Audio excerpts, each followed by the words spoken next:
wabarakatuh. Kenalan dulu ya Bu, saya Dokter Susana Adinda dari FK Unisba Yang sedang bertugas di Puskesmas Marga Asih. Di sini kebetulan ibu-ibunya lagi bawa anak ya Bu ya. Ya, jadi di sini saya ingin mengedukasi dan melakukan penyuluhan sedikit tentang imunisasi. Semoga bermanfaat untuk Bapak dan Ibu ada di Puskesmas Marga Asih ini. Yang sebelumnya, apakah ada yang sudah tahu apa itu imunisasi? Sudah. Pada lengkap nggak imunisasinya? Lengkap, alhamdulillah kalau lengkap ya Bu ya. Ya, jadi imunisasi itu adalah bentuk upaya pembentukan kekebalan tubuh seseorang terhadap suatu penyakit. Ibu udah tahu belum fungsi dari imunisasi? Kan ini pada lengkap ya. Nah, tapi pada tahu nggak fungsi dari imunisasi itu buat apa? Yang dimana secara umum ini bertujuan untuk menurunkan angka kesakitan, kematian, dan kecacatan akibat penyakit yang dapat dicegah dengan imunisasi. Kalau misalnya amit-amit gitu ya, udah diimunisasi tapi kena penyakit itu, tapi penyakitnya itu insya Allah penyakit itu tetap ringan. Apa aja sih penyakit yang dapat dicegah dari imunisasi? Yaitu antara lain ada difteri, tetanus, pertus. Ibu pada tahu nggak itu penyakitnya? Tahu nggak tuberkulosis itu apa? Batuk lama ya Bu ya, nggak sembuh-sembuh batuknya. Biasanya kan sama orang dewasa ya Ibu yang kena ya. Nah ini nanti kalau misalnya orang dewasa tersebut kena, terus misalnya ada anak-anaknya sistem kekebalannya itu jelek. Nah amit-amit nanti jadi kena gitu Bu, si anak-anaknya. Nah makanya fungsi dari imunisasi itu adalah mencegah supaya tidak terkena penyakit itu, ataupun kalau misalnya kena juga semoga aja penyakitnya itu ringan. Kan banyak ya bapak-bapak, ibu-ibu mungkin yang nantinya akan mempunyai cucu supaya nanti diingatkan kembali untuk dilakukan imunisasi. Karena kan untuk orang dewasa sendiri aja kita itu masih takut gitu ya untuk terkena penyakit. Padahal sistem kekebalan kita ini itu udah lebih tinggi ya daripada anak-anak. Nah, apalagi nih anak-anak ya takutnya sistem kekebalan tubuhnya itu menurun. Jadi makanya kita cegah dengan imunisasi gitu. Iya benar Ibu. Jadi karena kita kan belum kenal nih Bu sama si penyakitnya, si sistem imun kita ini. Makanya kok pas penyakitnya datang, sistem imun kita tuh masih bingung gitu. Ini apa gitu. Jadi harus dikenalin dulu. Nah, dari imunisasi ini ada yang namanya tuh KIPI, ibu-ibu, bapak-bapak, yaitu adalah kejadian ikutan pasca imunisasi.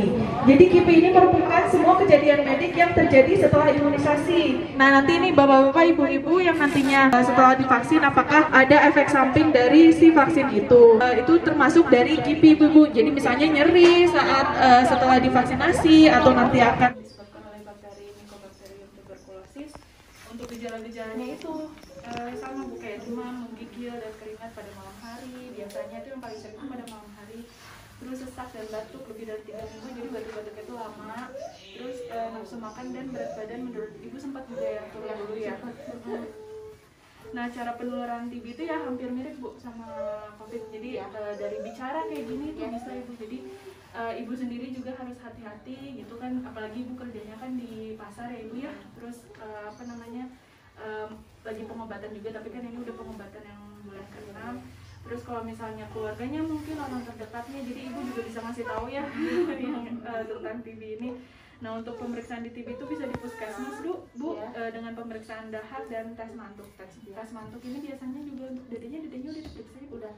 Udah ya? Negatif ya? Iya. Emang harus diperiksa biasanya tuh, misalnya Ibu terkena gitu ya, jadi serumah juga biasanya harus diperiksa juga gitu biar tahu. Jadi biar penyebaran biar pengobatannya itu tuntas semuanya, jadi nggak cuma satu orang nanti Ibu kena ternyata yang lain positif, jadi nanti bisa kena lagi, nanti kayak gitu aja terus Ibu. Nah ini kalau misalnya obat TB harus patuh ya Ibu ya, harus sampai tuntas, nggak boleh sampai nggak boleh sampai ada yang bolong gitu ya. Nanti kalau misalnya itu harus diulang lagi. Terus kalau misalnya keluar harus pakai masker. Kalau misalnya batuk, Ibu kalau cara batuk udah tahu ya Ibu ya, yang benar ya, dengan siku tinggal di batuk aja gitu ya Bu ya, jangan pakai tangan atau enggak, apalagi tangan kosong gitu ini, atau enggak pakai tisu juga boleh Ibu. Jadi jangan langsung tangan gitu, saya takut nanti malah kena kayak yang lain. Terus kalau misalnya gunakan alat makannya itu sendiri dulu, tapi kan ini udah yang ini ya Ibu ya. Terus jangan meludah, yang paling bahaya jangan meludah di tempat sembarangan gitu ya. Mungkin di pasar mungkin Ibu terkenanya tuh dari ini, soalnya Kalau TB kan ini airborne ya Bu ya, jadi ya ya kita nggak ada yang tahu, apalagi kita nggak pakai masker kalau waktu itu kan masih rentan lah gitu ya. Sebelum COVID ini Bu biasanya TB yang paling apa namanya penyakit nomor 1 yang menular gitu ya. Terus ini Bu ruangannya kan tertutup ya Bu ya. Kalau bisa mah harus jangan terlalu lembab kalau ruangan itu. Kalau bisa ada ventilasi udara buat biar nggak berkembang di tempat itu gitu Bu, si apa namanya si bakterinya itu. Bagusnya mah Bu kayak ada di lantai itu diganti sama yang kaca, karena jadi gak masuk. Ada ventilasi dan ada cahaya. Karena si kuman TB itu mati dengan cahaya matahari. Itu sih takutnya kan ibu udah sembuh bisa berulang lagi. Kalau sama gitu ininya kan si kumannya berkembang lagi ya bisa kena lagi. Jadi udah diperiksa? Udah diperiksa ya Dede ya? Negatif? Di mana kemarin disuntiknya di sini? Mau Dede, ayo. Iya,